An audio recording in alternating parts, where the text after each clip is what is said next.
உமக்கு மேல் ஒருவரும் இல்லையே, எல்லோருக்கும் மேலாக உயர்ந்தவர். உமக்கு மேல் ஒருவரும் இல்லையே. அல்லேலூயா, அல்லேலூயா, அல்லேலூயா, ஆமென். அல்லேலூயா, அல்லேலூயா, அல்லேலூயா, ஆமென். ஒருவரால் சிருஷ்டிக்கப்படாமலே தாமாக என்றென்றும் இருப்பவர். ஒருவரால் சிருஷ்டிக்கப்படாமலே தாமாக என்றென்றும் இருப்பவர். அல்லேலூயா, அல்லேலூயா. நீதிமொழிகள் 26:16. தேனை கண்டுபிடித்தாயானால் மட்டாய் சாப்பிடு, மிதமிஞ்சி சாப்பிட்டால் வாந்தி பண்ணுவாய். எந்த ஒரு காரியமே அளவுக்கு மிஞ்சினால், மிதமிஞ்சின்னு இந்த இடத்துல இருக்குது. எந்த ஒரு காரியமே நம்முடைய சாப்பிட்ற வேறு எந்த சாப்பாடாக இருக்கலாம், அல்லது வேறு எந்த ஒரு காரியமாக இருக்கட்டும், அளவுக்கு மிஞ்சி, அளவுக்கு மிஞ்சினா அமுதமும் நஞ்சாகும்னு நம்ம ஆட்கள் சொல்லி வச்சுருக்கிறாங்க. எல்லாவற்றுக்கும் ஒரு அளவு இருக்கிறது. இந்த தேனை கண்டுபிடித்தாயானால் மட்டாய் சாப்பிடு, மிதமிஞ்சி சாப்பிட்டால் வாந்தி பண்ணுவாய். அப்போ தேன் அதிகமாக சாப்பிட்டா வாந்தி எடுக்கிற ஒரு கண்டிஷன் வருது போல். உன் அயலான் சலித்து உன்னை வெறுக்காதபடி அடிக்கடி அவன் வீட்டில் கால் வைக்காதே. சில ஆட்கள் அடிக்கடி போய் யார் வீட்டிலையாவது உட்காந்து கதை பேசுகிறது. ஒரு சில சமயங்கள் அது நல்லா இருக்கும். அப்புறம் கொஞ்ச நாள் கழித்து இந்த ஆள் வரதோட பெரிய தொந்தரவு அப்படின்னு சொல்லி அவர்கள் உன்னை குறித்து சலித்து போகாதபடிக்கு அடிக்கடி அவன் வீட்டில் கால் வையாதே அப்படி சொல்லியிருக்கிறாரு. அது நம்முடைய வாழ்க்கையோடைய எல்லா பகுதிகளை குறித்தும் நமக்கு ஆலோசனை வருகிறது. பிறனுக்கு விரோதமாய் பொய் சாட்சி சொல்லுகிற மனுஷன் தண்டாயுதத்துக்கும் கட்கத்துக்கும் கூர்மையான அம்புக்கும் ஒப்பானவன். நம்ம இந்தியாவில் தான் இந்த தண்டாயுதம்ங்கிறது ஒன்று இருக்குது.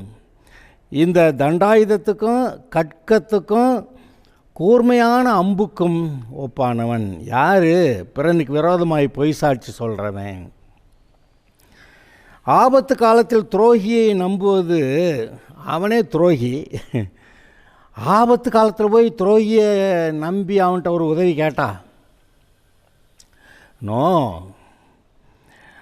நம்புவது உடைந்த பல்லுக்கும் மொழி புரண்ட காலுக்கும் சமானம். உடைந்த பல்லுக்கும், அது எப்படி இந்த பல்லை கனெக்ட் பண்ணுறாருன்னு தெரில, உடைந்த பல்லுக்கும் மொழி புரண்ட காலுக்கும் சமானம். முழங்கால் மொழி பிறண்டுக்குச்சான்னாக்கா அவ்வளோதான், ஒன்றுமே செய்ய முடியாது, வேதனை மட்டும்தான் இருக்கும். ஆபத்து காலத்தில் துரோகியை நம்புவது உடைந்த பல்லுக்கும் மொழி புரண்ட காலுக்கும் சமானம். அதனால் துரோகியை எந்த காலத்திலையும் நம்ம பக்கத்தில் வைக்க முடியாது. மன துக்கம் உள்ளவனுக்கு பாட்டுகளை பாடுகிறவன் பாருங்கள், சாதாரண நிலைமையில் பாட்டை கேட்டு சந்தோஷப்படுவாங்க. சந்தோஷமாக இருக்கிறப்ப இன்னும் கொஞ்சம் சந்தோஷமாக இருப்பாங்க. ஆனால் அவனே ஏதோ ஒரு வேதனையில் மன துக்கத்தில் இருக்கிற போது அவனுக்கு பாட்டை பாடுனா அது எப்படி இருக்கான்? குளிர்காலத்தில் வஸ்திரத்தை களைகிறவனை போலவும். ஏற்கனவே குளிர் பிடிச்சி கிடக்கு, அந்த சமயத்தில் அவன்கிட்ட இருக்க வஸ்திரங்களையும் பிடுங்கினா எப்படி இருக்குமோ, வெடியுப்பின் மேல் வார்த்த காடியை போலவும் இருப்பான். ஏற்கனவே அது வெடிக்கிற உப்பு, அதில் இன்னும் கொஞ்சம் காடியை வார்த்திட்டா இன்னும் கொஞ்சம் நல்லா வெடிக்கும். ஆக மன துக்கமுள்ளவனுக்கு பாட்டுகளை பாடுகிறவன் குளிர்காலத்தில் வஸ்திரத்தை களைகிறவனைப் போலவும் வெடியுப்பின் மேல் வார்த்த காடியை போலவும் இருப்பான். உன் சத்துரு பசியாக இருந்தால் அவனுக்கு புசிக்க ஆகாரம் கொடு. யாருக்கு? ஏதோ ஏழை பாலையா இந்த பிச்சைக்காரன் அப்படி இல்லைங்க. சத்துரு பசியாக இருந்தால் அவனுக்கு புசிக்க ஆகாரம் கொடு. சில சமயத்தில் வாங்குவாங்க, சில சமயத்தில் வாங்க மாட்டாங்க. போடா நீ கொடுக்க வேண்டியதில்லை அப்படி சொல்லுவாங்க. ஆனாலும் உனக்கு அப்படி ஒரு மனசு இருக்க கிடவுது. சத்துரு பசியாக இருந்தால் அவனுக்கு புசிக்க ஆகாரம் கொடு. அவன் தாகமாக இருந்தால் குடிக்க தண்ணீர் கொடு. சாப்பாடு தண்ணீர் தேவையாக இருந்தால் கொடுங்க. அதனால் நீ அவன் தலையின் மேல் எரிகிற தழலை குவிப்பாய். கர்த்தர் உனக்கு பலனளிப்பார்.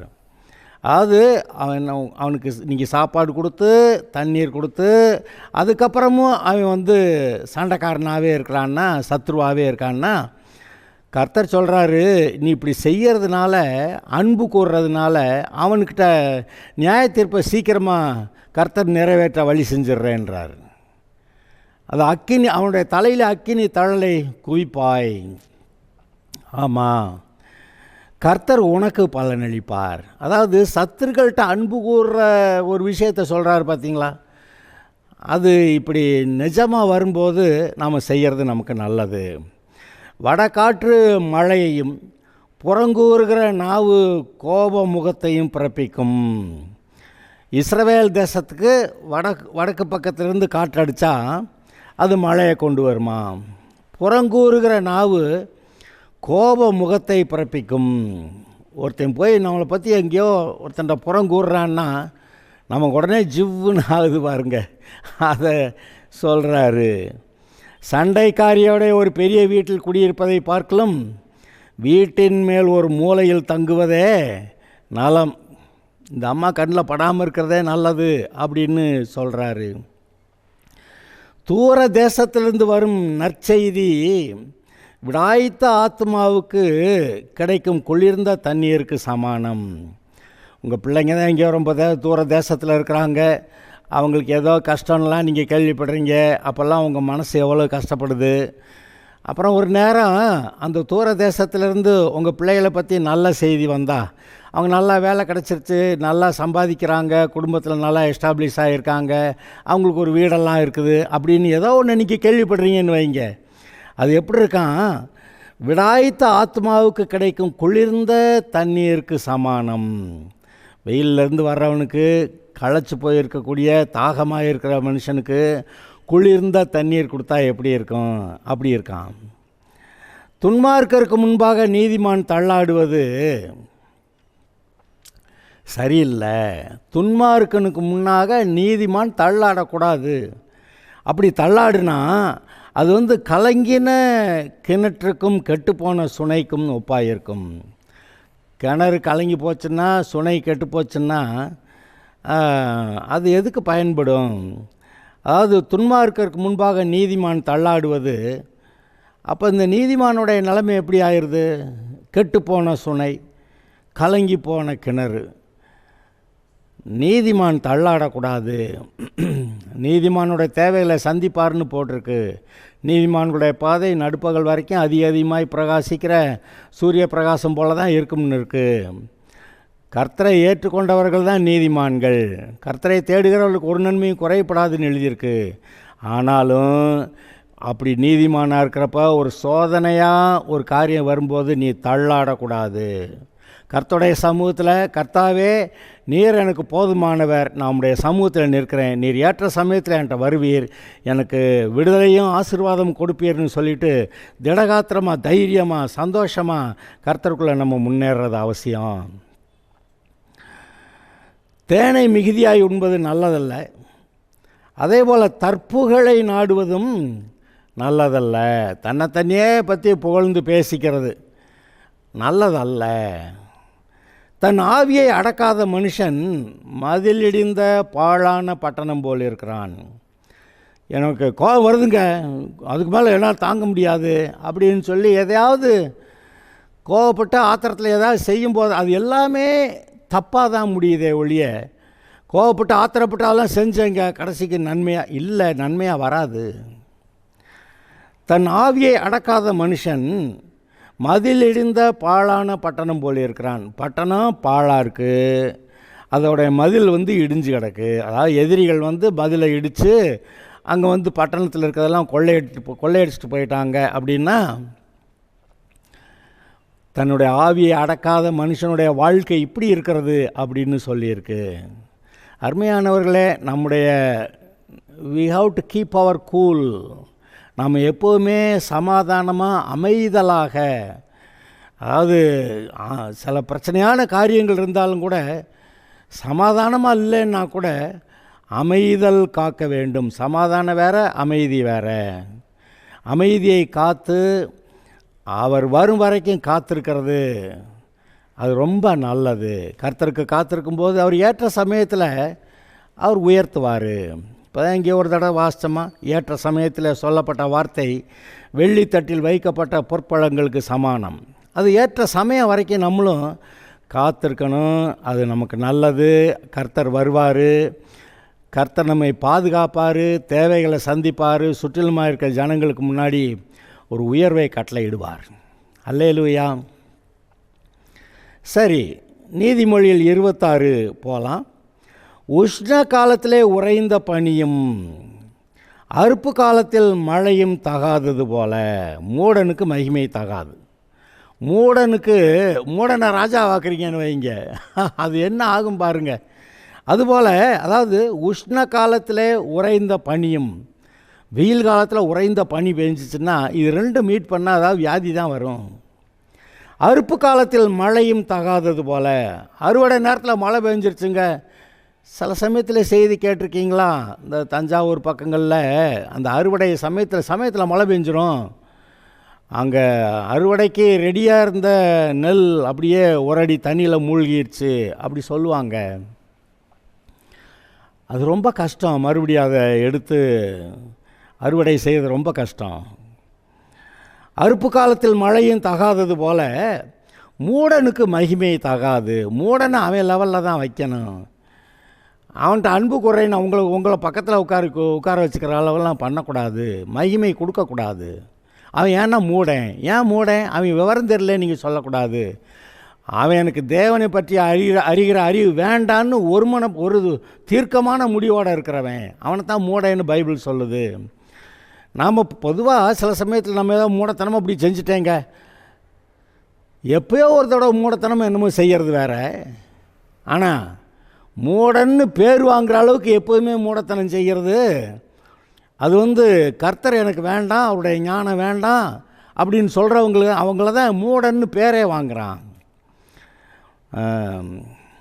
அதுபோல் மூடனுக்கு மகிமை தகாது.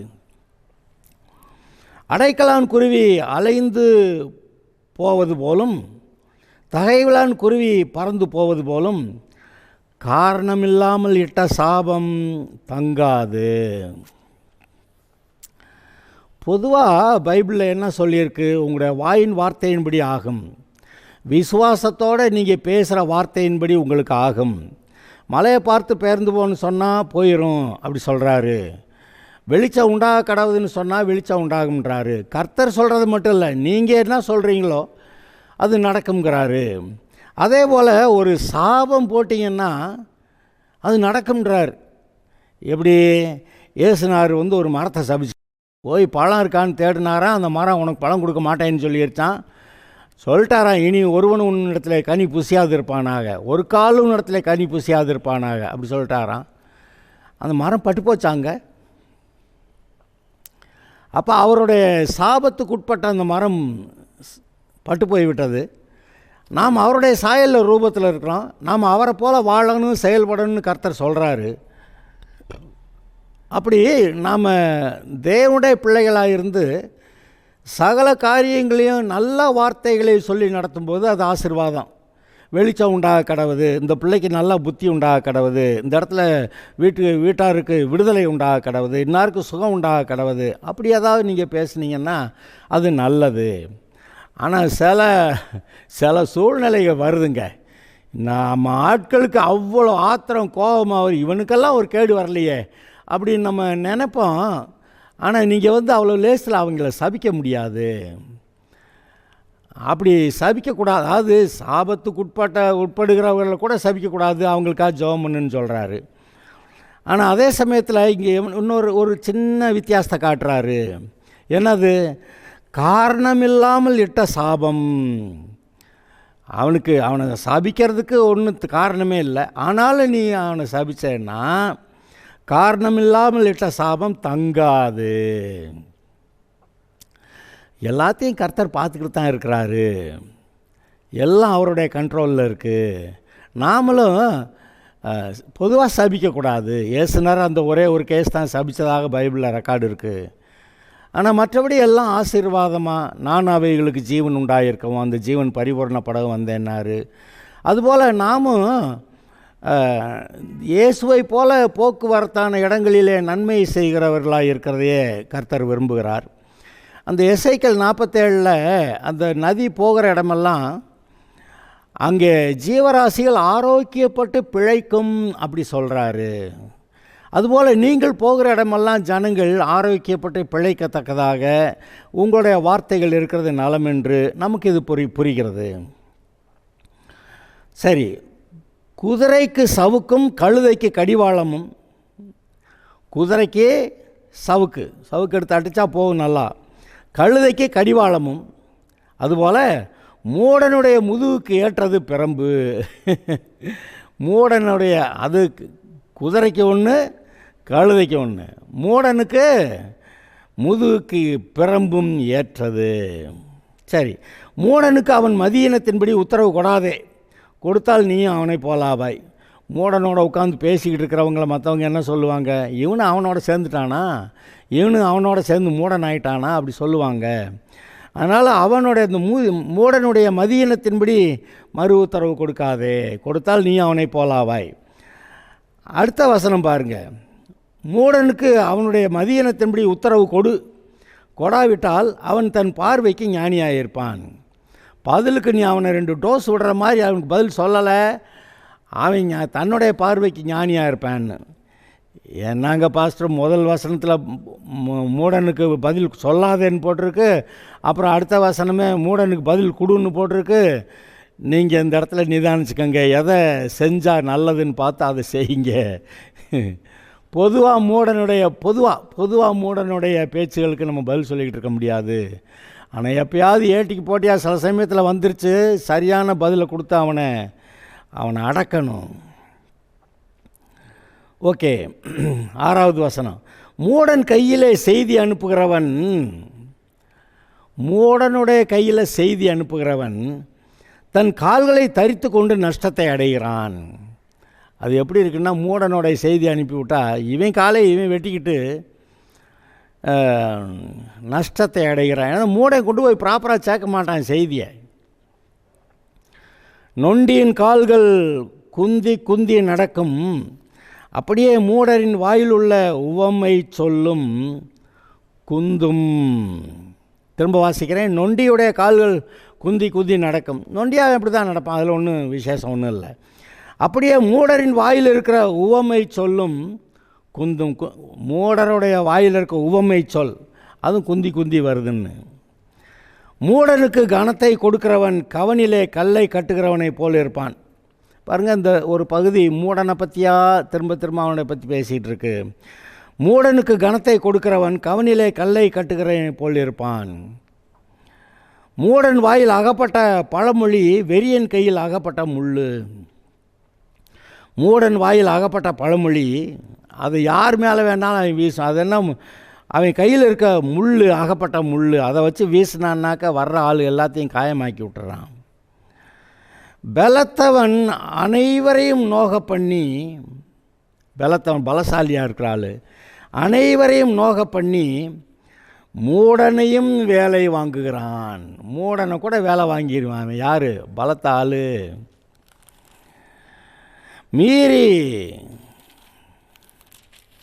மீறி நடக்கிறவர்களையும் வேலை கொள்வான். அது சத்தம், நான் முடியாது செய்ய மாட்டேன் அப்படிங்கிற அவங்கள கூட வேலை வாங்கிடுவான். யார்? பலசாலி. அப்படின்னா என்ன அர்த்தம்? சொல்கிற வேலை செய்யலைன்னு அட்டி போட்டுருவான்னு அர்த்தம். அட்டியை வாங்கிக்கிட்டு வேலை செய்வாங்க நிறைய பேர். அந்த பலசாலியாக இருக்கிறது ஒரு விதத்தில் சரி. வாலிபர்களுடைய பராக்கிரமம் அவர்களுக்கு மகிமைன்னு போட்டிருக்கு. வாலிபர்களுடைய பராக்கிரமம். ஆகிலும் கூட பராக்கிரமம்னாலும் கூட மற்றவர்களை எதிர்த்து, அதாவது பகையை உண்டாக்கி விடக்கூடாது. அதில் நம்ம கவனமாக இருக்கணும். இப்போ நான் ஞாபகம் வருது, அதனால் சொல்கிறேன்.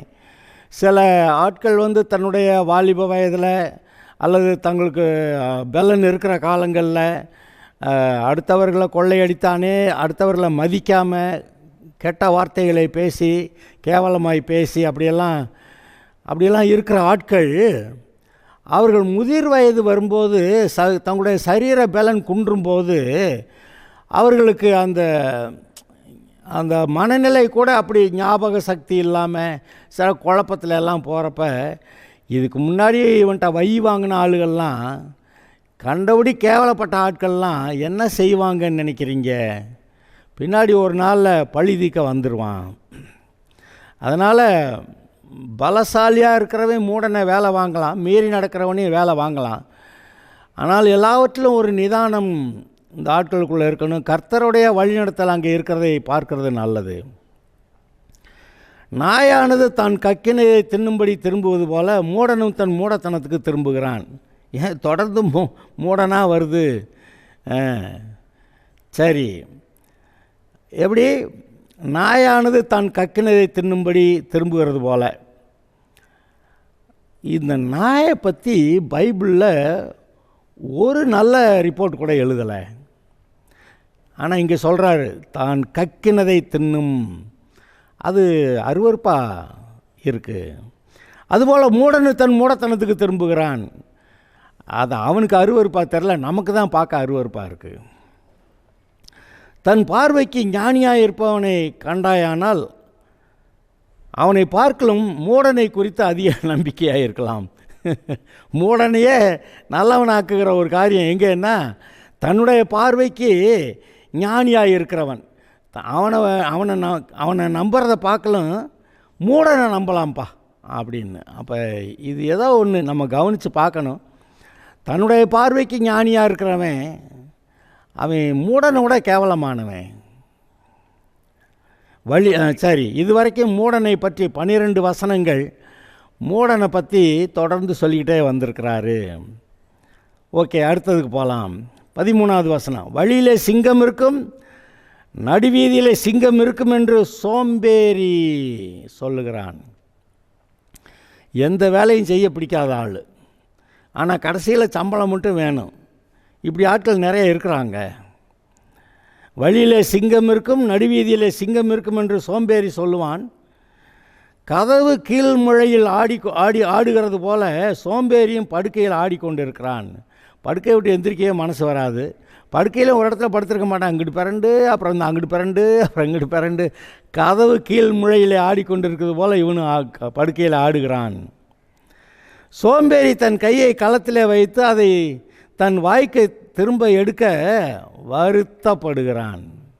சாப்பிட்றதுல கூட அதுக்கு யாராவது ஊட்டி விடணும் போல், இவனா எடுத்து சாப்பிட மாட்டானா? ஆனால் அப்படி சோம்பேறி அப்படி இருக்கிறாங்கன்னு. புத்தியுள்ள மறு உத்தரவு சொல்லத்தகும் 7 பேரை பார்க்கலும் சோம்பேறி தன் பார்வைக்கு அதிக ஞானம் உள்ளவன். சோம்பேறியை பற்றி அடுத்த வசனம் வந்துச்சு பார்த்தீங்களா? புத்தியுள்ள வார்த்தை சொல்லக்கூடிய 7 பேரை பார்க்கலாம், இந்த சோம்பேறி தன் பார்வைக்கு ஞானம் உள்ளவன். என்னத்தை சொல்கிறது? வழியே போகையில் தனக்கடாத வழக்கிலே தலையிடுகிறவன் நாயை காதை பிடித்து இருக்கிறவனை போல் இருக்கிறான். வழியில் போக வேண்டியதானே, அங்கே படுத்திருக்கிற நாயை காதை பிடிச்சி இழுத்தான். அது எப்படின்னா, தனக்கடாத வழக்கில் தலையிடுறது. அங்கே நாயை காதை பிடிச்சி இழுத்தா அது வள்ளுன்னு விழுகும் பார்த்தீங்களா? அது பிரச்சனை. கொள்ளிகளையும் அம்புகளையும் சாவுக்கு ஏதுவானவைகளையும் எரிகிற பைத்தியக்காரன் எப்படி இருக்கானோ, எப்படி பைத்தியக்காரன் என்ன செய்கிறானா? கொள்ளிகளை அம்புகளை சாவுக்கு ஏதுவானவைகளை அவன் எரிகிறானா. அப்படி எரிகிற பைத்தியக்காரன் எப்படி இருக்கிறானோ, அப்படியே தனக்கு அடுத்தவனை வஞ்சித்து நான் விளையாட்டுக்கல்லவோ செய்தேன் என்று சொல்லுகிற மனுஷனும் இருக்கிறான். ஏதாவது ஒரு இடத்துல சகோதரனை ஏமாற்றி விட்டுருவான், பக்கத்தில் இருக்கிறவனை ஏமாற்றி விட்டுருவான். கடைசிக்கு சும்மா ஜோக்காக சொன்னேன், ஜோக்காக செஞ்சேன் அப்படி சொல்லுவான். விறகில்லாமல் நெருப்பு அவியும், கோல் சொல்லுகிறவன் இல்லாமல் சண்டை அடங்கும். இந்த சண்டை போட்டுக்கிட்டு இருப்ப இங்கிட்ட ஒருத்தன் ஏற்றி விடுவேன், அந்த பக்கம் ஒருத்தன் ஏற்றி விடுவேன். இந்த சண்டையை ஏற்றி விட்டு அவங்க போயிடுவாங்க, இவங்க சண்டை போட்டுக்கிட்டு ஒருத்தனுக்கு ஒருத்தன் கையை வெட்டிக்கிட்டு காலை வெட்டிக்கிட்டு கிடப்பான். விறகு இல்லாமல் நெருப்பு அவியும், கோல் சொல்லுகிறவன் இல்லாமல் சண்டை அடங்கும். இந்த மாதிரி கோல் சொல்கிறது, இங்கேருந்து அங்கே போய் சொல்கிறது, அங்கேருந்து இங்கே வந்து சொல்கிறது, இந்த 2 பேர்த்துக்கு சண்டை மூட்டி விடுறது. அவன் இல்லைன்னா சண்டையே இருக்காதுங்க. கரிகள் தழலுக்கும் விறகு நெருப்புக்கும் ஏதுவானது போல, கரிகள் தழலுக்கு, கரிகளை போட்டு வச்சா நல்லா கணன்னு இருக்கும். ஆனால் நெருப்பு, விறகு நெருப்பை உண்டாக்கி எரிய வைக்கும். கரிகள் தழலுக்கும் விறகு நெருப்புக்கும் ஏதுவானது போல, வாது பிரியன், வழக்காடுறதுலே பிரியப்படுவேன், வாது பிரியன் சண்டைகளை மூட்டுகிறதற்கு ஏதுவானவன். எதுக்கெடுத்தாலும் வழக்காடுற மனசு இருந்துச்சுன்னா சண்டையை மூட்டிக்கிடுவான் அவன். இவங்களோட நமக்கு சவகாசமே வேண்டாம். கோள்காரனுடைய வார்த்தைகள் விளையாட்டு போல் இருக்கும், ஆனாலும் அவைகள் உள்ளத்திற்கு. நான் இதை கவனிச்சிருக்கேன். சில சமயத்தில் விளையாட்டாக பேசுகிற மாதிரி பேசுவாங்க, ஆனால் நம்முடைய இருதயத்தை ரொம்ப பாதிக்கும், குத்திரும். விளையாட்டாக சொல்கிறதான அவங்க சொல்கிறாங்க, ஆனால் நம்முடைய இருதயத்தை குத்திடுதே. ஆமாம், அப்படி தான் எழுதியிருக்கு, ஆனாலும் அவைகள் உள்ளத்திற்குள் குத்தும். நேச அனலை காண்பிக்கிற உதடுகளோடு கூடிய தீய நெஞ்சம். நேச அனலை காண்பிக்கிற உதடுகளோடு கூடிய தீய நெஞ்சம். நேச அனலை ரொம்ப நேசமாக இருக்கிறதாக ஒரு பொண்ணோ பையனோ பேசினாலும் உள்ள தீய நெஞ்சமாக இருந்தால் வெள்ளி பூச்சு பூசிய ஓட்டை போல் இருக்கும். ஓடு வெள்ளி பூசி இருக்கு, நல்லா இருக்கேன்னு பார்த்தா கடைசிக்கு ஓடு. நேச அனல், அதை காண்பிக்கிற உதடுகளோடு கூடிய தீய நெஞ்சம். நம்ம யோசிப்போம், நமக்கெல்லாம் இப்படியெல்லாம் பேச வரலையே அப்படின்னு. ஆனால் இந்த ஆட்கள் இப்படி இருப்பாங்க, ரொம்ப அன்பாக நேசத்தை காட்டுவாங்க, இருதயத்துலேயோ வைராக்கியம் வெறியோடு இருப்பாங்க. அது நமக்கு புத்தி எட்டாதது, ஆனால் செய்கிறாங்க ஆட்கள். பகைஞன் தன் உள்ளத்திலே கபடத்தை மறைத்து தன் உதடுகளினால் சூது பேசுகிறான். கபடன், நாவே ஏமாத்துறவன் சூதாக பேசுகிறானா, நல்லது பேசுகிற மாதிரி பேசி பின்னாடி அங்கே உங்களுக்கு வேட்டு வைக்கிறானா. பகைஞன் தன் உள்ளத்திலே கபடத்தை மறைத்து, கபடம் இருக்குது ஆனால் மறைச்சிடுறான், தன் உதடுகளால் சூது பேசுகிறான். அவன் இதம் பேசினாலும் அவனை நம்பாதே. கபடஸ்தன்னு தெரிஞ்சிருச்சுன்னா அவன் உனக்கு ரொம்ப பிரியமாக என்னமோ பேசினா கூட நம்பிராத. அவன் இருதயத்தில் 7 அருவருப்புகள் உண்டு. கணக்கு போட்டு வேறு சொல்கிறாரு நம்ம ஆள்.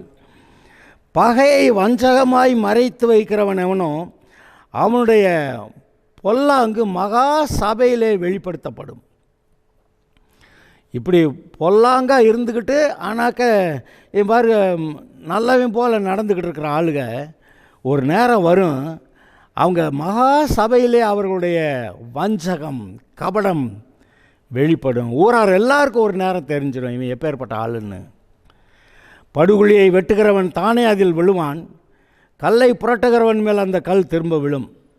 அதான் சொல்லுவாங்க, வேலியை பிடுங்குகிறவனை பாம்பு கடிக்கும்னு எழுதியிருக்கு இங்கேயே. படுகுழியை வெட்டுகிறவன் தானே அதில் விழுவான், இதையும் நம்ம இதில் வாசிச்சிருக்கோம். கல்லை புரட்டுகிறவன் மேல் அந்த கல் திரும்ப விழும்.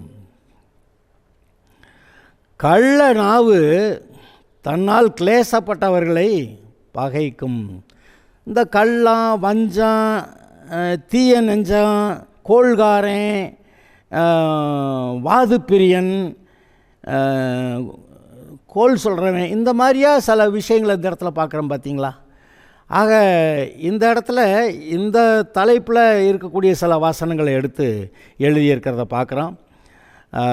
கள்ளநாவு தன்னால் கிளேசப்பட்டவர்களை பகைக்கும், இச்சகம் பேசும் வாய் அழிவை உண்டு பண்ணும். இச்சகம் பேசுகிறாங்க, இச்சகம் பேசி எங்கேயாவது தப்பான இடத்துல கூட்டி கொண்டு போய் கொன்றுவாங்க ஏதாவது ஒரு விதத்தில். ஆதலால் இச்சகம் பேசுகிறவர்கள், கள்ள நாவுடையவர்கள், படுகுழி வெட்டுகிறவர்கள், கல்லை புரட்டுகிறவர்கள், பகையை வஞ்சகமாய் மறைத்து வைக்கிறவர்கள், அவர்கள் இதமாக பேசினாலும் நம்பாத. அவர்கள்ட்ட 7 அருவருப்பவர்கள் இருக்குதுன்னு கர்த்தர் சொல்கிறாரு. பகைஞன் தன் உள்ளத்திலே கபடத்தை மறைத்து வைத்து பேசுகிறான். நேச அனலை காட்டியும் கூட உள்ள தீய நெஞ்சமாக இருந்தால் அவன் எப்பேற்பட்ட ஆளுன்னு சொல்கிறாரு. இப்படிப்பட்ட ஆட்களுக்கு கவனமாக இருப்போமாக. Okay, God bless you.